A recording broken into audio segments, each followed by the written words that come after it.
15 দিনেরও কম সময়ের ব্যবধানে প্রধানমন্ত্রী শেখ হাসিনার দুইবার ভারত সফর জনমনে নানা প্রশ্নের জন্ম দিয়েছে বলে মনে করে বিএনপি। দলটির নেতারা জানালেন, এই সফর ঘিরে বাংলাদেশের জনগণের কোনো প্রত্যাশা কিংবা প্রাপ্তি নেই। এসব করেও আওয়ামী লীগ সরকারের শেষ রক্ষা হবে না বলে মন্তব্য তাদের।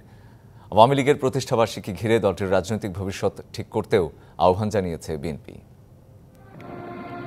আগেই ঠিক হওয়া রাষ্ট্রীয় সফরে দিল্লি রয়েছেন প্রধানমন্ত্রী শেখ হাসিনা। এর আগে 9 জুন তিনি দিল্লিতে নরেন্দ্র মোদীর নতুন সরকারের শপথ অনুষ্ঠানে যোগ দিয়েছিলেন। 15 দিনেরও কম সময়ের ব্যবধানে দুইবার প্রধানমন্ত্রীর ভারত সফর নিয়ে প্রশ্ন তুলেছে বিএনপি। এরকম সফর থেকে বাংলাদেশের মানুষের কোনো প্রত্যাশা আছে আমরা মনে করি না, বরঞ্চ বাংলাদেশের মানুষের প্রশ্ন আছে অনেকগুলো। দেশের অভ্যন্তরীণ যে মৌলিক সমস্যাগুলো, এগুলোর সমাধান না করে দেশ বিদেশ ঘুরে শুধু চুক্তি সই করার মাধ্যমে এর সমাধান হবে না। এই সফর ঘিরে বাংলাদেশের প্রত্যাশা ও প্রাপ্তির সমীকরণও তুলে ধরেন দলের আরেক নেতা।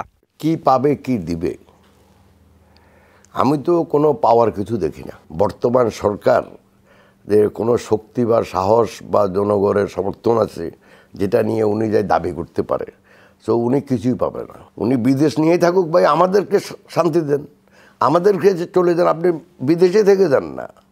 15 দিনে এক দেশে দুইবার যাচ্ছেন। আওয়ামী লীগের 75তম প্রতিষ্ঠা বার্ষিকীর আয়োজনে আমন্ত্রণ জানানো হলেও দলের কেউ সেখানে যাবেন কিনা তারও জবাব দেন বিএনপি নেতারা। আমি তো দাওয়াত পাই নাই, অথবা আমি তো আর যাচ্ছি না। দুই দলে যাদেরকে দাওয়াত দিছে ওনারা ঠিক করবে যাবে কি যাবে না। আওয়ামী লীগ রাজনৈতিক দল হিসেবে তারা নিজেদের ভবিষ্যৎ কিভাবে দেখতে চায় এটা তাদেরকে সিদ্ধান্ত নিতে হবে।